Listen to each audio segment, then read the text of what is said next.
सत्यवती के गर्भ से जो ब्रह्म ऋषि प्रकट हुए वो जमदग्नि जी नाम हुआ, और जो पौत्र रूप में प्रकट हुए भगवान परशुराम प्रकट हुए। सत्यवती जी जमदग्नि जी को प्रकट करके अब तपमय शरीर, इतना पति का प्रभाव कि उनका शरीर नदी रूप हो गया, कौशिकी नदी बन गया। रेणु ऋषि की कन्या रेणुका से जमदग्नि जी का पाणी ग्रहण संस्कार हुआ, और रेणुका के गर्भ से जमदग्नि जी के वसुमान आदि कई पुत्र हुए, और सबसे छोटे पुत्र भगवान परशुराम जी। और उधर गाधितने में भगवान विश्वामित्र जी, जो चरु सासु ने पाया था उससे विश्वामित्र जी प्रकट हुए, महान ब्रह्म ऋषि, महान तपस्या से युक्त। परीक्षित कहते हैं कि है वंश का अंत करने के लिए स्वयं भगवान ने परशुराम के रूप में अवतार ग्रहण किया। 21 बार क्षत्रियों का विनाश किया पूरे विश्व के। राजा परीक्षित ने पूछा, प्रभु क्या अपराध हो गया क्षत्रियों से कि भगवान परशुराम जी ने 21 बार घूम घूम करके पूरे भूमंडल से क्षत्रियों का विनाश किया। श्री सुखदेव जी महाराज कहा कि परीक्षित, ये उन दिनों की बात है जिस समय है वंश का अधिपति शास्त्राबाहु अर्जुन, वो एक महान बलवान श्रेष्ठ राजा था, और खास बात उसने दत्तात्रेय जी को प्रसन्न कर लिया था, अवधूत शिरोमणि दत्तात्रेय जी, और उनसे 1000 भुजाएं, कभी शत्रु से युद्ध में पराजित ना होना, कभी कोई ऐश्वर्य की कमी ना होना, जो इच्छा करे वो प्राप्त हो जाना, ये सब वरदान प्राप्त किए थे भगवान दत्तात्रेय जी से। अब अबाध बल, अतुल संपत्ति, तेजस्विता, वीर कीर्ति, शारीरिक बल, सब कुछ दत्तात्रेय जी से प्राप्त हो गया था। एक तरह से महायोगेश्वर खुद बन गया था दत्तात्रेय जी की कृपा से। शास्त्राबाहु अर्जुन वो ऐसी सिद्धियां जान गया था कि सूक्ष्म से सूक्ष्म, स्थूल से स्थूल वो शरीर धारण कर लेता। बड़ी सिद्धियां उसकी, वो वायु की तरह कहीं भी पहुंच जाता। ऐसी सिद्धियां दत्तात्रेय जी से प्राप्त की। एक बार एक गले में वैजंती माला डालकर बहुत सी सुंदर स्त्रियों के साथ नर्मदा जी में जल विहार कर रहे थे, और उधर रावण नर्मदा के किनारे दिग्विजय करते हुए अपने तंबू लगाए हुए था। तो 500 भुजाएं इधर, 500 भुजाएं इधर, पूरी नर्मदा के जल को रोक दिया शास्त्राबाहु अर्जुन ने। रावण का शिविर डूबने लगा उधर। तो रावण ने पूछा, बिना वर्षा के कैसे बाढ़ आ गई उल्टा? बोले, महाराज एक वीर है जो स्त्रियों के साथ जल में खेल रहा, खेलते खेलते नर्मदा को उल्टा प्रवाहित कर। तो उनका हमसे बड़ा वीर कौन है? रावण बड़े घमंड में गया, अपने को बड़ा वीर मानता था, और जाके शास्त्राबाहु अर्जुन से अब वीरता की बातें करने लगा। तो उन स्त्रियों को प्रसन्न करने के लिए खिलवाड़ में तो ऐसे रावण को पकड़ लिया शास्त्राबाहु अर्जुन ने, बंदर के समान एक पिंजड़े में बंद करके, और अपनी राजधानी माहिष्मती ले जा करके जहां घोड़े थे वहां पिंजड़ा रख दिया। पिंजड़े में 10 खोपड़ी वाले रावण को 20 भुजा, 1000 भुजा वाला शास्त्राबाहु अर्जुन, और सब सिद्धियां प्राप्त किए। तब महाराज पुलस्त जी को पता चला कि दिग्विजयी रावण घोड़सार में एक पिंजड़े में बंद है। तब जाके शास्त्राबाहु अर्जुन के सामने गए, तो शास्त्राबाहु अर्जुन ने पूजन किया, क्योंकि पुलस्त ऋषि, तो उन्होंने आज्ञा करी कि छोड़ दो, हमारा नाती है। छोड़ दिया रावण को। अब शास्त्राबाहु अर्जुन का अभिमान बढ़ता चला गया, क्योंकि दिग्विजयी रावण जैसे को बंदी बना लिया। अब वो एक दिन शिकार खेलने के लिए अपने परिकर के साथ जंगल में गया, तो प्यास लगी, तो पास में जमदग्नि जी का आश्रम था। तो जमदग्नि ऋषि के आश्रम में पहुंचे। मुनि ने देखा कि बहुत बड़ा राजा आया हुआ है, तो इसका स्वागत, राजा भगवान का स्वरूप है। अब जंगल में वो एक कंदमूल फल, तो कामधेनु जमदग्नि जी की गाय का नाम था। जो इच्छा करो वो प्रकट कर दे। अब मंत्री, सेना और राजा का स्वागत करना है, तो वैसे ही सेवक, वैसे ही सामग्री, सब व्यवस्था।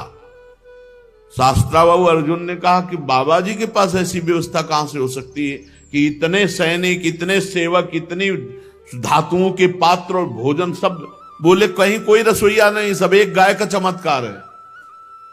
बोले ऐसी गाय तो हमारे पास होनी चाहिए, संत के पास क्या। अब जमदग्नि मुनि का ऐश्वर्य कामधेनु से था, तो चिढ़ गया शास्त्राबाहु, जबकि प्रसन्न होना चाहिए कि इतना बढ़िया स्वागत किया। और उसने आदेश किया जमदग्नि ऋषि से कि कामधेनु हमारे सैनिकों को दे दो। जमदग्नि जी ने कहा नहीं, ये तो यज्ञ के हविष्यान्न के लिए, अतिथि सेवा के लिए है। तो कहा मैं एक बार केवल कहता हूं, दोबारा छीन लेता हूं। शास्त्राबाहु अर्जुन ने आदेश किया कामधेनु को बंदी बनाकर ले चलो। अब कामधेनु डकराती हुई बलपूर्वक शास्त्राबाहु अर्जुन महिष्मतीपुरी ले गए। जब शाम के परशुराम जी आए तो आश्रम सब उजड़ा हुआ। मां से पूछा, तो उन्होंने बताया कि सारा का सारा दुष्टता का वृत्तांत शास्त्राबाहु अर्जुन है वंशी। भयंकर फरसात हाथ में लिए हुए परशुराम जी जैसे किसी महामत वाले सिंह को कोई दबा नहीं सकता, ऐसे गरजते हुए महिष्मतीपुरी गए। अभी वो मस्ती में था कि प्रवेश ही नहीं कर पाया था कि भगवान परशुराम जी पहुंच गए। परशुराम जी की बड़ी विलक्षण झांकी थी। हाथ में परशुराम, मस्तक पर जटा का मुकुट, त्रिपुंड लगा हुआ। जे भी शास्त्राबाहु अर्जुन झपटा, भगवान परशुराम जी ने जो जटाएं सूर्य की तरह चमक रही थी खोल लिया, और हाथ में फरसा धारण करके बात की बात में सारी सेना को विध्वंस करके, और उसके 1000 भुजाएं जो भगवान अवधूत शिरोमणि दत्तात्रेय जी के द्वारा दी थी, सब काट के गिरा दी। फरसे का ऐसा प्रहार कि कोई सामने नहीं बचा। बाहें, जांघें सब काट काट के। परशुराम जी के बाणों से जब है पति का सर्वनाश हो गया, तो 10,000 लड़के थे शास्त्राबाहु अर्जुन के, 10,000। भगवान परशुराम जी तो 10,000 लड़के तो अभी नहीं थे इनके साथ, ये अलग थे। सब पूरे परिकर सहित शास्त्राबाहु अर्जुन को मार डाला भगवान परशुराम जी ने। कामधेनु छुड़ाकर आश्रम में ले आए। महिष्मतीपुरी के शास्त्राबाहु अर्जुन का विनाश बड़ा आश्चर्य में। जमदग्नि जी ने कहा, हाय हाय परशुराम, तुम क्या उपद्रव करते हो। अरे राम राम, वो राजा था, गाय ले जा रहा था, ले जाने देते, तुमने हत्या क्यों कर दी। राजा सर्वदेवमय होता, तुमने अपराध किया। अरे हम लोग ब्रह्म ऋषि हैं, क्षमा हमारा बल है। संसार हमको इसीलिए पूजता है क्योंकि हम क्षमावान हैं। तुम्हारे ब्रह्मा जी भी क्षमा के बल से ही ब्रह्म पद पर स्थित है। ऋषियों की शोभा क्षमा होती है, ये सर्वशक्ति प्रदर्शन नहीं। भगवान तुम पर प्रसन्न हो, अब तुम तप परायण हो, तुमने अपराध किया, राजा का वध किया। ये ब्रह्म हत्या से भी बढ़कर है। जाओ तीर्थों का सेवन करते हुए तप करो और इसका प्रायश्चित कर डालो। भगवान परशुराम जी घुटने टेक कर जमदग्नि जी के आगे जो आज्ञा। अब 1 वर्ष तीर्थ यात्रा करके अपने आश्रम पर आए। परशुराम जी की माता रेणुका गंगा तट पर संध्या के लिए गंगा जल आदि लेने गई थी। वहां एक गलती हो गई माता जी से। आज सत्संग में कहा, नेत्र वाणी कान संभाल के नहीं अपराध बन सकता किसी से भी। तो वहां गंधर्वराज चित्ररथ अप्सराओं के साथ जल विहार कर रहा था। गंधर्वराज के जल विहार करते समय अंग प्रत्यंग और अप्सराओं की वो क्रीड़ा माता जी कुछ क्षण देखती रही। अच्छा लगा, बस कोई कामना नहीं हुई, कोई मलिनता नहीं आई, बस देखती रही, अच्छा लगा। और भूल गई कि संध्या का समय पतिदेव तर्पण आदि के लिए इसमें लिखा हुआ है कि उनका मन गंधर्वराजम क्रीडंतम मत्सरोभीर पश्यत, अच्छा लगा। विलोकयंती क्रीडंत मुदकार्थम नदीम गताहा,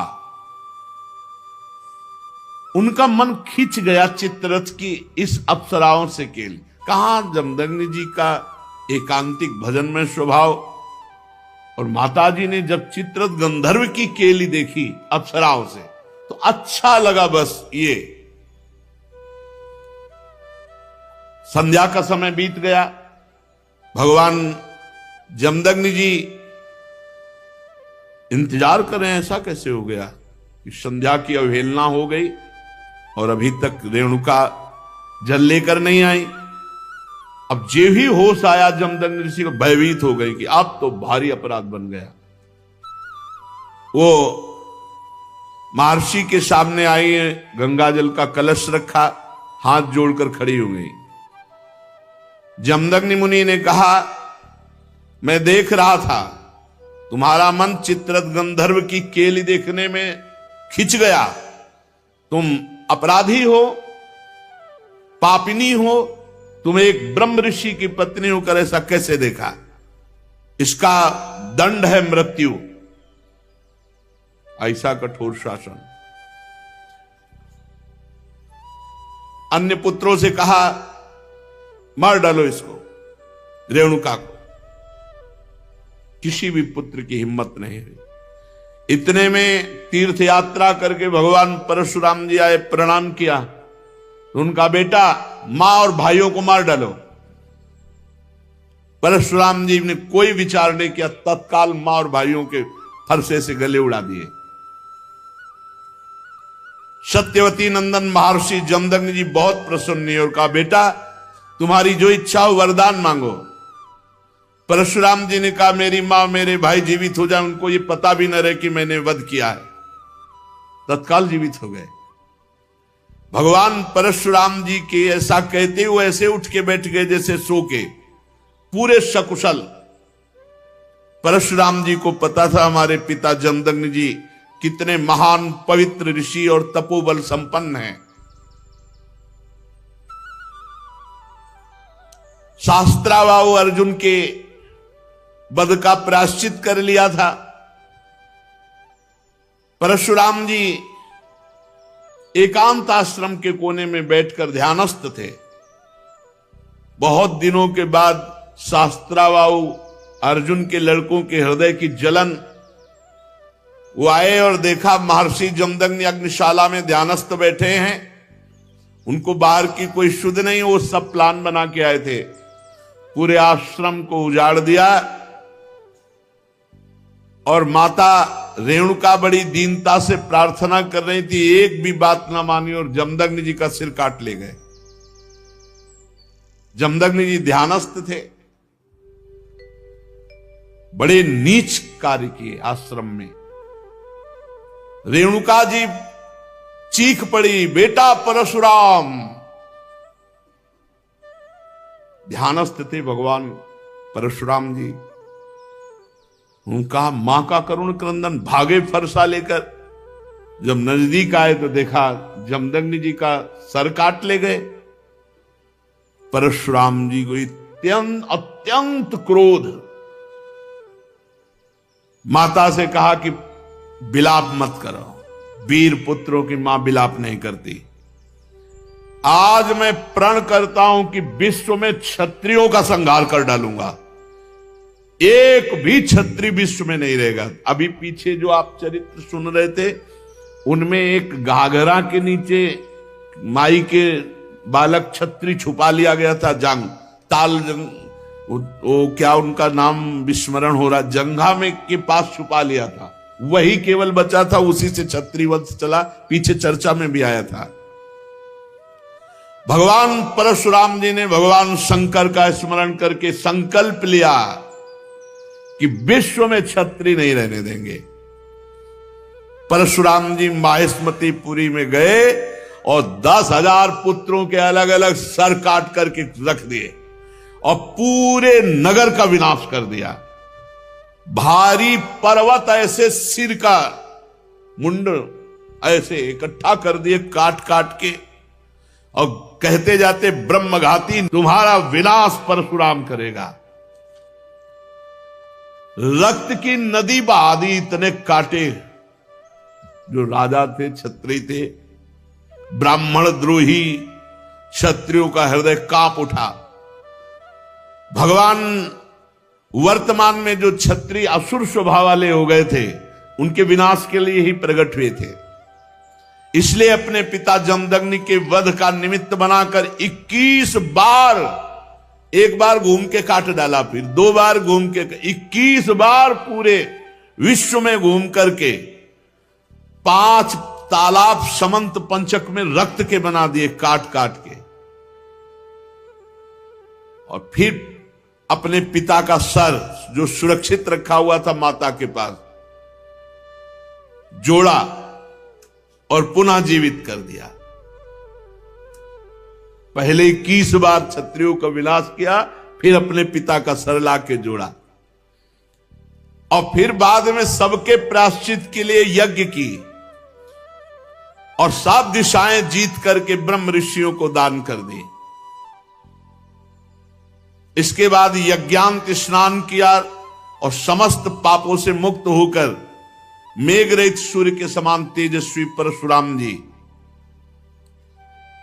जमदग्नि जी को स्मृति रूप संकल्प में शरीर की प्राप्ति हुई। भगवान परशुराम जी से सम्मानित होकर उस 7 ऋषियों के मंडल में 7वें ऋषि होकर आज भी विराजमान है। परीक्षित, कमल लोचन जमदग्नि नंदन भगवान श्री हरि परशुराम बन करके आए और क्षत्रियों का विनाश करके जगत का मंगल किया। आज भी भगवान परशुराम जी विराजमान हैं महेंद्राचल पर्वत पर बड़े शांत स्वरूप। सिद्ध गंधर्व चारण उनके चरित्रों का गान करते हैं। सर्वशक्तिमान विश्वात्मा भगवान श्री हरि जब राम रूप में अवतार लिए और जब धनुष भंग हुआ, अजगौ का खंडन सुनकर परशुराम जी के हृदय में क्षोभ हुआ कि फिर कोई क्षत्रिय ऐसा पैदा हुआ, क्योंकि वो सब विनाश लीला करके शांत, कौन ऐसा पैदा हो गया जो हमारे गुरु का अजगौ खंडन कर दिया। अब ध्यान के द्वारा, वहां फोन से तो मतलब नहीं, ध्यान के द्वारा देखा, बोले विदेहराज जनक की नगरी मिथिला पहुंच गए। इनके चलने से ही पृथ्वी कांपती थी। देख ले कि परशुराम जी आ रहे, तो मतलब जितने भाग पाए नहीं, चरणों में लौट जाते थे अपने बाप बाबा का नाम लेते हुए। ऐसा सहजई चितवन मनोह रिसाने, ऐसे देख लिए तो समझ गए हमारी आयु पूरी हो गई। कोई भी हो, ऐसा रुद्र रूप भगवान परशुराम का। पिता सहित नाम लेकर सब दंडवत प्रणाम। महाराज जनक भी सब सीता जी को लाके, विश्वामित्र जी राम लक्ष्मण को लाके दंडवत कराई। भगवान परशुराम ने कहा, जनक, इस सभा में कौन ऐसा है जो हमारे गुरु भगवान शंकर के अजगौ का खंडन करने वाला है? सारी सभा उसको छोड़कर अलग हो जाए या वो सभा को छोड़कर अलग हो जाए? नहीं, अभी सारी सभा मारी जाएगी। अब तो कोई उनके ये थोड़ी था कि केवल भाषणें दे रहे हो। उन्होंने 21 बार क्षत्रियों का, पूरी जनकपुरी में हाहाकार मच गया। जानकी जी को एकांत लेकर उनकी माता रोने लगी, सब बन गया था, बिगड़ गया, नहीं तो बढ़िया बन गया, सब अजगो खंडन हो गया। राम जी के साथ सिया जी का ब्याह, बाहर उलरे चलाए दे रहे थे परशुराम जी। लक्ष्मण जी ने कहा, महाराज महाराज थोड़ा शांति धारण करो, शांति, ऋषि का स्वरूप शांत, घोर वेश धारण किए हुए हो, कैसे बार बार, ये ऋषियों की मर्यादा। अरे ये किसका लड़का है, हमको समझा रहा है, परशुराम जी हमको समझा रहा है, हमारा गीत न विश्वामित्र जी का बता दो हम कौन है। अरे लक्ष्मण जी ने कहा, गुरु जी के बताने की जरूरत है, आप कई बार बता चुके हो, आपने तो अपने मुख से कई बार बताया कि आपने फरसा से क्षत्रियों को काटा, ये वो खूब बता चुके हो। महाराज यहां कुमड़ बतिया को नाही, जे तर्जनी देख मर जाही। ये बार बार उलरो मत, गुस्सा मत दिखाओ, यहां कुम्हड़ा की बतिया नहीं कि तुम्हारी तर्जनी अंगुली देखने से हम, महाराज हम रघुवंशी हैं। जहां परशुराम जी का क्रोध बढ़ता वहां राम जी आगे आ जाते, हाथ जोड़कर विनय करने लगते। तब उन्होंने कहा, पहला फरसा तुम्हारे चलेगा। राम जी से कहा कि पहला, क्योंकि जब हमको क्रोध आता है, ये छोटा राजकुमार क्रोध दिलाता है, इसको तो समझाते नहीं, और हमसे विनय करते हो, और हमें लगता है कि तुम ही ने अजगो खंडन किया है। राम जी ने कहा, हां आपका कोई दास, निज दास, वही ऐसा करने के साहस कर सकता है। अरे दास तो सेवा करता है, स्वामी के प्रति अपराध नहीं करता है। बहुत क्रोधित होकर के तब उन्होंने कहा परशुराम जी से, सावधान, अभय होए जो तुम्हें डराए। पहली बात तो जो आपसे डर जाता है वो अभय हो जाता है, क्योंकि आपका स्वरूप ऐसा है। और दूसरी बात हम आपको बता रहे हैं, हम रघुवंशी हैं, काल भी सामने ललकार दे तो कदम पीछे नहीं हटाते। भगवान श्री राम के गंभीर वचन जे ही कान में पड़े, आंख में आंख मिलाई तो थर्रा गए परशुराम जी, और कहा, एक हमारा संशय निवृत्त करो, इस धनुष पे प्रत्यंचा चढ़ा दो, बस मेरे हृदय में कुछ संशय हो गया।